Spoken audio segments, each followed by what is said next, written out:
बार बार तो है क्या समझाए, बार बार तो है क्या समझाए, पायल की झनकार। बार बार तो है क्या समझाए, पायल की झनकार। तेरे बिन साजन लागे न जिया हमार, तेरे बिन साजन लागे न जिया हमार। छुप छुप के इशारा चंदा करता है बार बार, छुप छुप के इशारा चंदा करता है बार बार। आ तो है सजनी ले चलू नदिया के पार, आ तो है सजनी ले चलू नदिया के पार।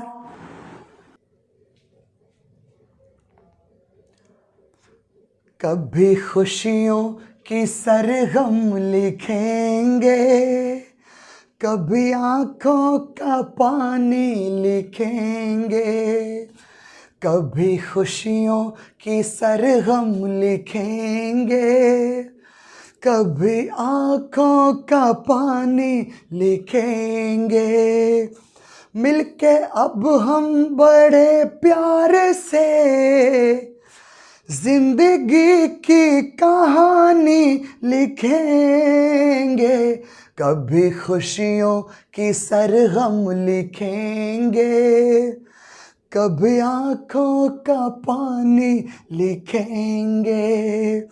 कभी खुशियों की सरगम लिखेंगे, कभी आँखों का पानी लिखेंगे। हेलो दोस्तों, मैं हूं आपका दोस्त भारती यादव और स्वागत करता हूं आपका अपना चैनल सार्थक क्लासेस दरभंगा पर।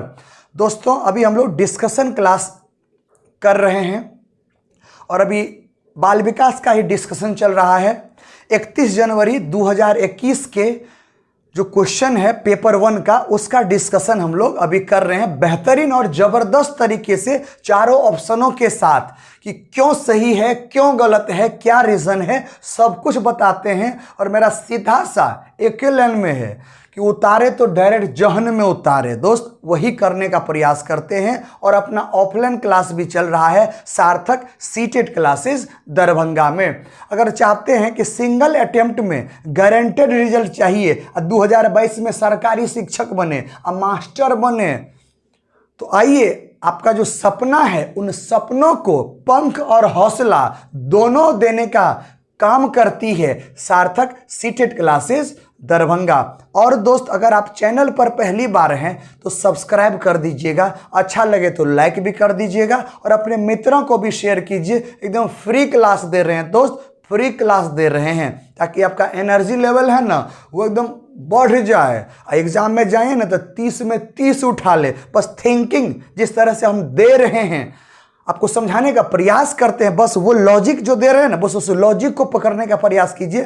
30 में 30 आना ना दाएं बाएं हाथ का खेल है और अपने क्लास में आता है, कईयों को आता है 30 में 30 और आपको भी आएगा। बस लॉजिक इस तरह से लगाइएगा, चीज़ों को जानिएगा और समझिएगा और तुरंत आ जाएगा। बस मन लगा के पढ़िए दोस्त, समय नहीं है, अब समय नहीं है, निकल जाएगा तो फिर पछताइएगा। एकदम लग जाइए, अभी भी लग जाइएगा ना तो देर नहीं हुआ है, अभी भी देर नहीं हुई है। बोल रहे नहीं हुई है मतलब नहीं हुई है, आज भी लग जाइएगा ना तो कुछ भी कर सकते हैं, 140 पार कर सकते हैं। तो चलिए लग जाइए। आइए तो डिस्कशन कराते हैं क्वेश्चनों का। तो चलिए समझाने का एक बेहतरीन प्रयास करते हैं। तो चलिए, आप देखिए, आपको डिस्प्ले पर क्वेश्चन दिख रहा होगा। पहला क्वेश्चन है, सुनिए दोस्त, सुनिए ना, बताते हैं। क्वेश्चन है कि एक प्रगतिशील कक्षा में व्यक्तिगत विभिन्नताओं को किस प्रकार देखा जाना चाहिए। क्वेश्चन बोल रहा है कि एगो शिक्षा है, यहाँ पर प्रगतिशील शिक्षा देने की बात हो रही है। मतलब वो कक्षा है, वो क्लास है जहाँ पर प्रोग्रेसिव एजुकेशन की बात हो रही है, प्रगतिशील शिक्षा की बात हो रही है। वहाँ पर व्यक्तिगत विभिन्नताएं हैं। व्यक्तिगत विभिन्नताएं मतलब इंडिविजुअल डिफरेंस, अलग अलग तरह के लोग, अलग अलग तरह की सोच, यह व्यक्तिगत विभिन्नता कहलाएगी। रंग रूप किसी भी प्रकार में अंतर हुआ तो वह भी व्यक्तिगत विभिन्नता ही कहलाएगी। तो बोल रहा है कि एगो प्रगतिशील कक्षा है। सुनिए, वहां पर जो है ना व्यक्तिगत विभिन्नता को देखा गया है, ठीक ना, व्यक्तिगत विभिन्नता है। तो आप एक शिक्षक होने के नाते, अभिभावक होने के नाते आप कैसे देखेंगे, कैसे हैंडल करेंगे, किस तरह से पढ़ाएंगे ताकि मुकसबा का जो है ना कॉन्सेप्ट लेवल बहुत बेहतर हो। तो as a teacher, as a guardian, teacher ही अच्छा लगेगा यहाँ पर क्योंकि कक्षा की बात हो रही है। तो एज ए टीचर आप किस निगाह से देखेंगे, कैसे देखेंगे? तो इसके आंसर अगर बात करें तो हजारों आंसर होंगे, लेकिन दिए गए 4 ऑप्शन में हमें सुपर से ऊपर खोजना है। तो आइए पहला ऑप्शन पे बात करते हैं। पहला ऑप्शन है अधिगम की प्रक्रिया में बाधा। ये बोला है प्रगतिशील कक्षा है, वहां पर जो है ना व्यक्तिगत विभिन्नता है, तो यह अधिगम के लिए बाधा होगा। ये दोस्त बाधा होगा, बाधा होगा, कभी बाधा नहीं होगा दोस्त। व्यक्तिगत विभिन्नताएं हैं ना, तो एक बच्चा दूसरे बच्चे से सीख लेगा। यह जो है ना एक बेहतरीन कक्षा को बता रहा है दोस्त, एक बेहतरीन कक्षा को बता रहा है। अतः पहला ऑप्शन निहायत गलत है और इसे बाहर करे दोस्त, इसे बाहर करे, कोई बाधा उदा नहीं डालता है। दूसरा, अध्यापक के पक्ष पर असफलता। अध्यापक के पक्ष पर असफलता क्या होगा दोस्त? वो जो पक्ष लेगा उस पर असफलता क्या होगा? व्यक्तिगत विभिन्नता है तो क्या अध्यापक फेल कर जाएगा? उसको समझा नहीं पाएगा, उसको सिखा नहीं पाएगा। तो काहे का वो अध्यापक, काहे का वो चाइल्ड साइकोलॉजी का नॉलेज रखा है मास्टरवा? ये गलत बात है। मास्टर के पास चाइल्ड साइकोलॉजी का नॉलेज रहता है तब वो शिक्षक बनता है। अतः दूसरा ऑप्शन भी निहायत गलत है, इसे बाहर करें। और तीसरा ऑप्शन, योग्यता आधारित समूह बनाने का मापदंड।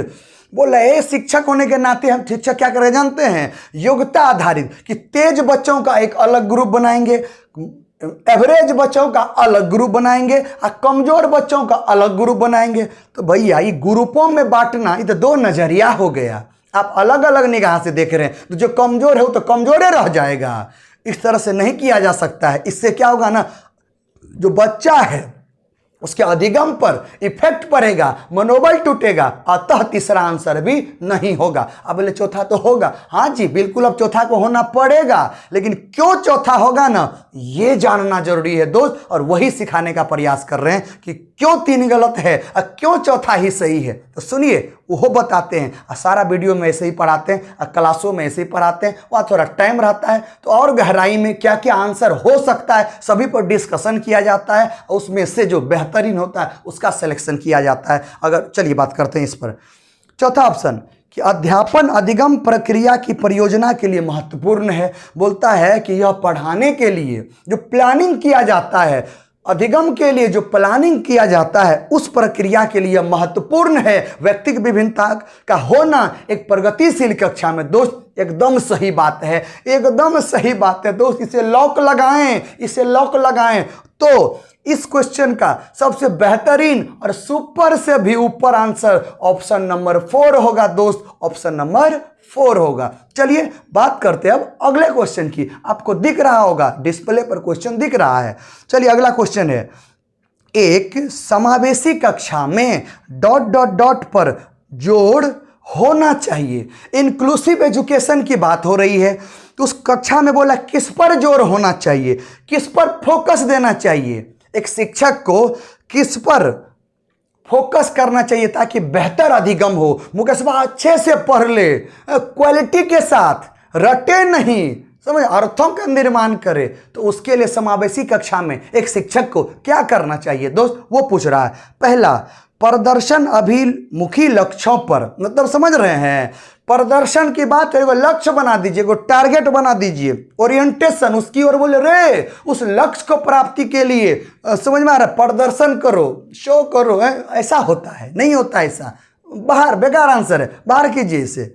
दूसरा, अभिभेदी या समरूपी निर्देशों, मतलब सब बच्चा को एक जैसा आदेश दे दीजिए, तुम ये करो, तो ठीक है, आदेश आपने दिया, क्या हर बच्चा उसी तरह से आपके आदेश का पालन कर पाएगा, फॉलो कर पाएगा? जो कमजोर बच्चा होगा वो हो सकता है न समझे, आपके चीज़ों को न समझे। तो पहले बच्चों को जानिए, एक जैसा कैसे आदेश देंगे? हर बच्चा का लेवल अलग है, क्योंकि व्यक्तिगत विभिन्नता यहाँ भी होगी, अलग अलग है, तो एक जैसा में दिक्कत होगा। समझ में आ रहा है ना? तो ये भी उतना बेहतरीन नहीं है, अतः इसे भी बाहर करें। निर्देश देने की बात हो रही है, आदेश देने की बात हो रही है, तो निर्देश देना, आदेश देना यह उतना बेहतरीन चाइल्ड साइकोलॉजी में नहीं माना जाता है, अतः इसे भी बाहर करें। तीसरा, सामाजिक पहचान के आधार पर छात्रों के अलगाव मतलब अलग करना, दूर करना। सामाजिक पहचान, तुम फलाने जाति के हो, तुम ब्राह्मण हो, तुम इस कैटेगरी में बैठो, तुम क्षत्रिय हो,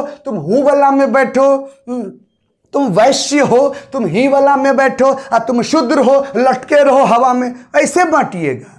ये तरीका है, ये तरीका है। ये तो समझिए, अगर एक शिक्षक में ऐसी सोच भी आती है तो यह सबसे बेकार और दुनिया की सबसे गंदी सोच होगी, वाहियात टीचर कहलाएंगे अगर ऐसी सोच एक शिक्षक में होती है तो। चूंकि इसका समावेशी कक्षा है दोस्त, अतः सभी को एक जैसा, एक नजरिया, एक समान शिक्षा देना एक शिक्षक के लिए परम आवश्यक है, तबे तो वो समावेशी शिक्षा कहलाएगा। अतः तीसरा जो है ना, निहायत गलत ऑप्शन है दोस्त, बाहर करें। तो बोलेगा चौथा हुआ, हम बोले हाँ हुआ दोस्त, हुआ, लेकिन क्यों हुआ ये जरूरी है दोस्त, वो सिखा रहे हैं। सुनिए, चौथा है हर बच्चे के सामर्थ्य को अधिकतम करने के लिए अवसर प्रदान करना। देख रहे हैं, एक बच्चे की बात हो रही है, उसके सामर्थ्य की बात हो रही है, उसके पोटेंशियल लेवल की बात हो रही है, सीखने की बात हो रही है, उसके समझ में आ रहा है ना, कैपेसिटी की बात हो रही है, उसको बढ़ाने की बात हो रही है, उसको बढ़ाने की बात हो रही है। तो इससे बेहतरीन और क्या होगा दोस्त, और क्या होगा? और उसके लिए बच्चों को अवसर दें दोस्त, सुपर से भी ऊपर जिनकी तलाश थी ना, वही ऑप्शन मिला है। अतः इस क्वेश्चन का सुपर से भी ऊपर दोस्त आंसर होगा ऑप्शन नंबर 4, ऑप्शन नंबर 4। चलिए बात करते हैं अगले क्वेश्चन की। अगला क्वेश्चन है, दिव्यांगजन की बात हो रही है कि दिव्यांगजन अधिकार अधिनियम 2016 के अनुसार निम्न में से किस शब्दावली का प्रयोग उपयुक्त है? जानते हैं दिव्यांगजन किसको बोला जाता है? 2000, ये डायरेक्ट वाला क्वेश्चन है दोस्त, ये डायरेक्ट वाला, ये पेडागोजी वाला नहीं है, सीधा कंसेप्ट वाला। पता है तो वही आंसर होगा, नहीं तो दिमाग नहीं लगाइए। सुनिए, तो डायरेक्ट दिव्यांगजन की बात हो रही है।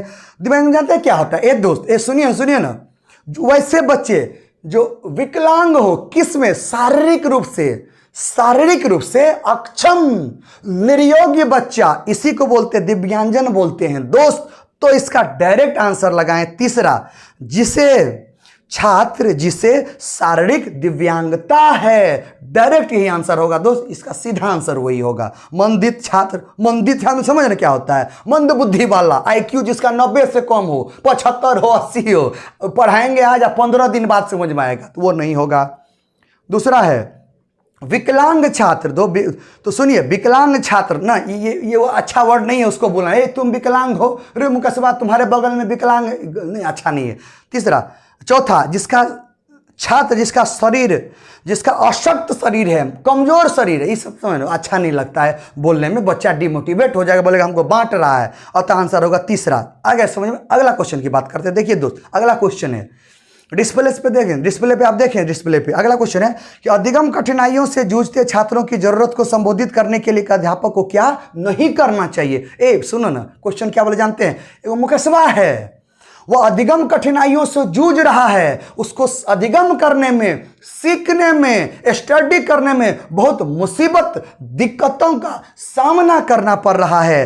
तो एक अध्यापक होने के नाते आप उनके साथ क्या नहीं करिएगा, क्या नहीं करना है, नहीं वाला चुनना है। अर्थात सही वाला आंसर को बाहर कीजिए, और नहीं वाला जो बच जाएगा, गलत वाला जो रह जाएगा उसे रख लेंगे, वही हमारा आंसर होगा दोस्त, वही हमारा आंसर होगा। चलिए पहला ऑप्शन पढ़ते हैं, दृश्य श्रव्य सामग्रियों का इस्तेमाल। दृश्य श्रव्य मतलब क्या होता है जानते हैं? सुनिए ना, बताते हैं।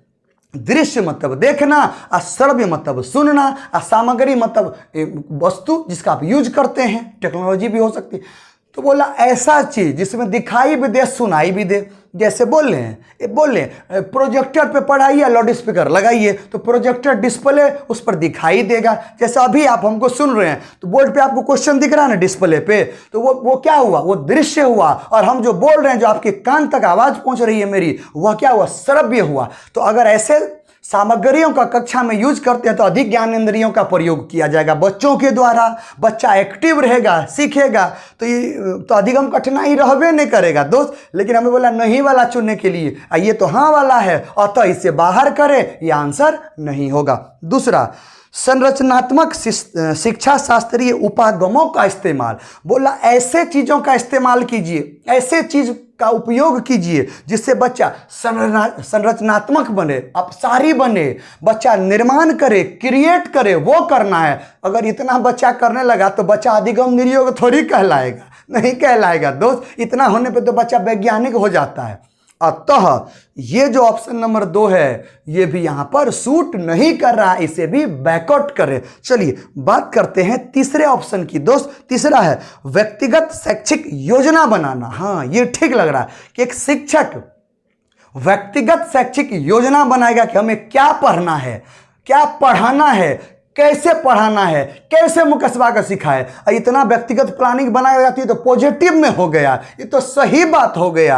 हमें सही बात चाहिए था, नहीं ना, हमें गलत वाला चाहिए था। अतः ये भी नहीं होगा, इसे भी बाहर करे तो फिर बच गया चौथा। तो चौथा को होना पड़ेगा, लेकिन वो सही चीज नहीं है दोस्त। सही चीज ये है कि क्यों चौथा होगा, तो सुनिए वो बताते हैं। चौथा है शिक्षा शास्त्र और आकलन की जटिल संरचनाओं का प्रयोग। बोला शिक्षा जो भी आप साइकोलॉजी यूज करते हैं, उसका आप एवोल्यूशन करते हैं, आकलन मूल्यांकन करते हैं, वो जटिल होना चाहिए। उसका निर्माण जो है जटिल से जटिल होना चाहिए ताकि मुकस्बा फंसे, सवाल में फंसे। सही बात लग रहा है। मुकस्बा को फंसाने के लिए क्या एक शिक्षक पढ़ा रहा है? नहीं दोस्त, ये तो निहायत गलत बात है और हमें गलत ही चुनना था। अतः इस क्वेश्चन के अनुसार यह चौथा आंसर सबसे बेस्ट होगा दोस्त, सुपर से ऊपर होगा, सुपर से ऊपर। आई थिंक समझ में आ रहा है ना, मजा आ रहा है ना दोस्त?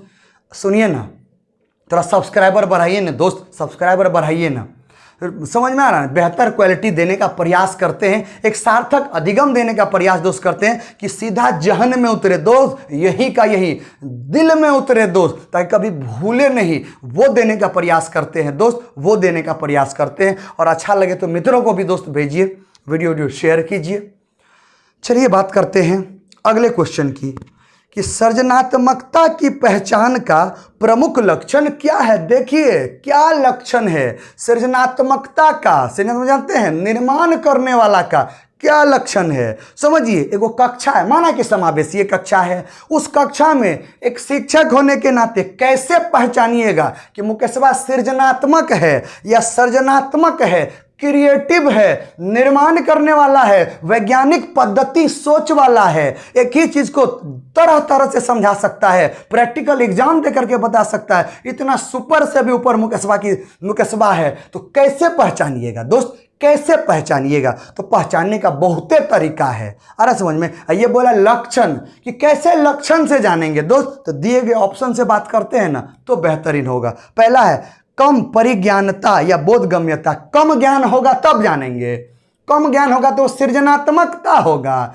नहीं होगा दोस्त, नहीं होगा। सृजनात्मक जो स्टूडेंट होता है उसके पास ज्ञान भी होता है, वो बहिर्मुखी स्वभाव के होते हैं, बाह्य जगत में बहुत अपना योगदान देते हैं, उनमें रुचि रखते हैं, और वो कभी भी विषम परिस्थिति आता है उनको झेलने का, उनके साथ मुकाबला करने का एक ताकत रखता है, एक जुनून रखता है दोस्त, वो होता है सृजनात्मकता।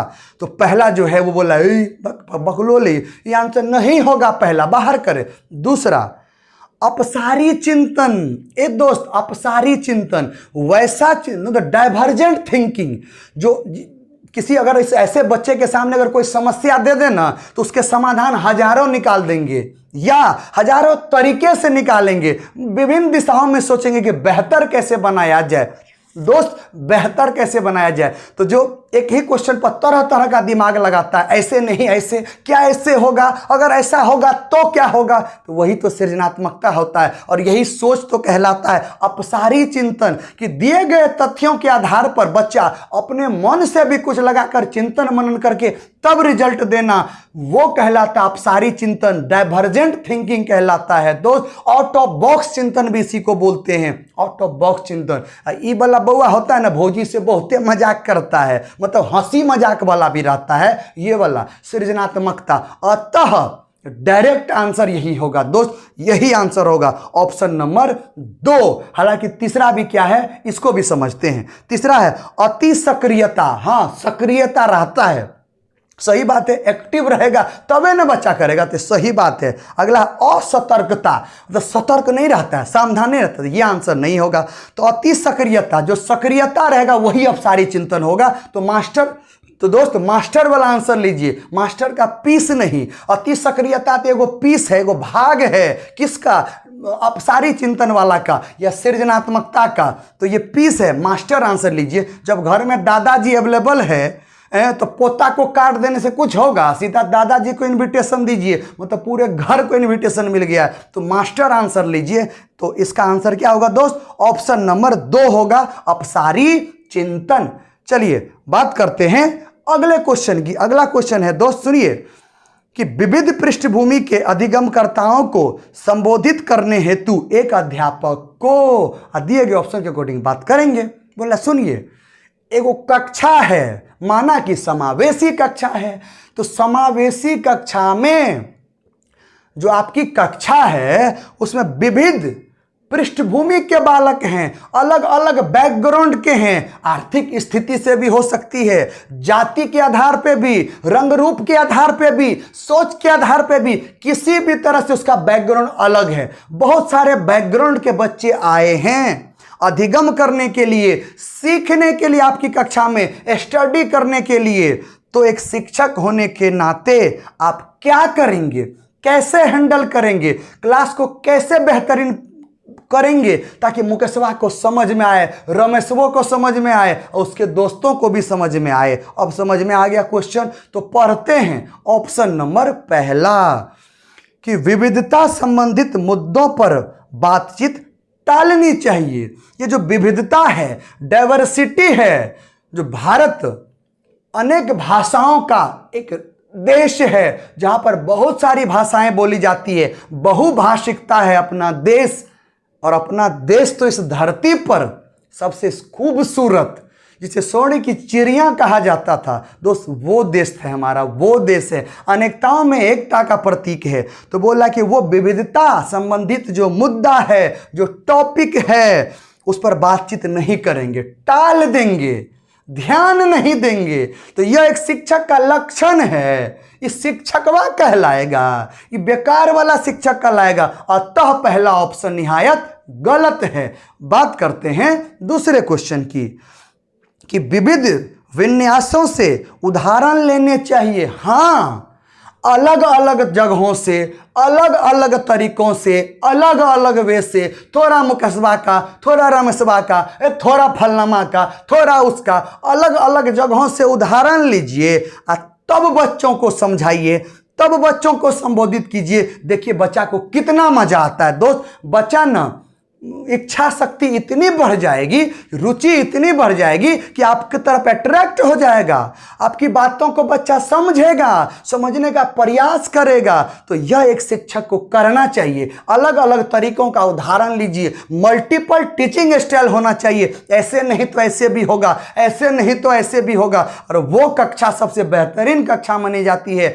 जिस कक्षा में बच्चा शिक्षक से प्रश्न करते हैं और शिक्षक उसका जवाब देने का बेहतर और सार्थक प्रयास करते हैं। जिस कक्षा में शिक्षक बच्चों को मना कर दे प्रश्न पूछने से, वह कक्षा सबसे बेकार कक्षा होती है। अतः बच्चों को प्रश्न पूछने की आजादी देना चाहिए, उसके सपनों को पंख देना चाहिए ऊंची उड़ान के लिए।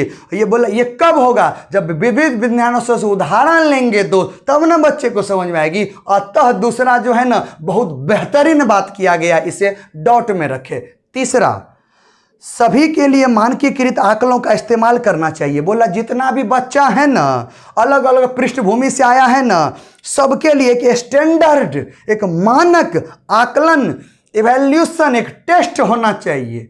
आकलन मतलब टेस्ट, परीक्षण होता है, का इस्तेमाल करना चाहिए। सही लग रहा है। जो कमज़ोर बच्चा है, जो पहली बार, जिनका पूरी फैमिली में पहली बार वो बच्चा थोड़ा सा पढ़ने भी आया है, क्या जवाब देगा? अभी तो पढ़ा नहीं है मुकेश भाई, जवाब देगा? नहीं देगा तो क्या वापस लौटा दीजिएगा? ये सही चीज़ नहीं है दोस्त, सही चीज़ नहीं है, अतः इसे बाहर करें। चौथा ऑप्शन, ऐसे कथनों का इस्तेमाल करना चाहिए जो नकारात्मक रूढ़िबद्ध धारणाओं को मजबूत करे। ए दोस्त सुनिए ना क्या बोल रहा है, इधर देखिए ना।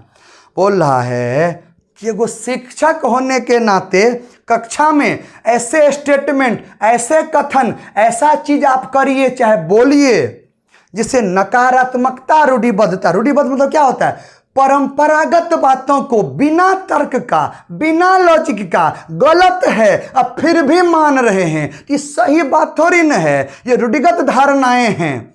बोला नकारात्मक, स्पष्ट दिया कि यह नकारात्मक है, बिना तर्क का जो मान रहे हैं वो गलत है। समझ में? मतलब नकारात्मक बात को आप मानते आ रहे हैं, उस धारणा को, उस कंसेप्ट को जो चलते आ रहा है परंपरा, उसको मजबूत कर रहे हैं। ये दोस्त मजबूत अगर कर देंगे ना तो फिर कैसे सीखेगा? अरे मुकेश भाई कैसे सीखेगा? ये निहायत गलत है दोस्त, निहायत गलत है, इससे बाहर करे। तो बच कौन गया? तो दिए गए 4 ऑप्शन में से सबसे बेहतरीन और सुपर से ऊपर खूबसूरत आंसर होगा दोस्त ऑप्शन नंबर 2, विविध विन्यासों से उदाहरण लेने चाहिए। तो दोस्त अब तो हो गया, आज यही तक रखते हैं, फिर अगले क्लास में आएंगे इसी चैनल पर आपके जहन में उतारने। शाम के 7 बजे फिर मिलते हैं। अगर सेशन अच्छा लगा हो दोस्त तो चैनल पर अगर पहली बार हैं तो पक्का सब्सक्राइब कीजिए, अपने मित्रों को भी भेजिए। और चाहते हैं कि जहन में उतर जाए और थोड़ा लंबा समय क्लास में डिस्कशन के साथ कि क्या क्या पॉसिबिलिटी आंसर की हो सकती है पेडागोजी क्वेश्चनों की, तो अवश्य ज्वाइन कीजिए हमारा सार्थक सीटेड क्लासेस दरभंगा, जहां बेहतरीन अधिगम कराया जाता है, सीधा जहन में उतारा जाता है। अगर YouTube पर सिखा सकते हैं तो इसका कई गुना बेहतरीन और सीधा जहन में उतार देते हैं दोस्त कक्षा में। तब रिजल्ट आया था 94% 31 जनवरी 2021 के बैच में। क्योंकि इतना हम मेहनत करते हैं, अपने स्टूडेंटों से करवाते हैं, कक्षा का वातावरण ही अलग है। अभी तो लंबी क्लास चल रही है, लंबी क्लास चल रही है, सीधा जहन में उतारने वाला, जहन में उतारने वाला। और साइंस और आर्ट की क्लास भी अलग हो चुकी है, साइंस की अलग क्लास चलती है, आर्ट्स 6 to 8 के लिए अलग चलती है। अब सब कुछ शुरू हो चुका है बेहतरीन और यूनिक वे में। तो अगर आप पढ़ना चाहते हैं ऑफलाइन बैच में तो अवश्य ज्वाइन करें सार्थक सीटेड क्लासेस दरभंगा। तब तक दोस्त सेफ रहें, सुरक्षित रहें, स्वस्थ रहें, मस्त रहें, व्यस्त रहें, जबरदस्त रहें दोस्त। जय हिंद, जय भारत।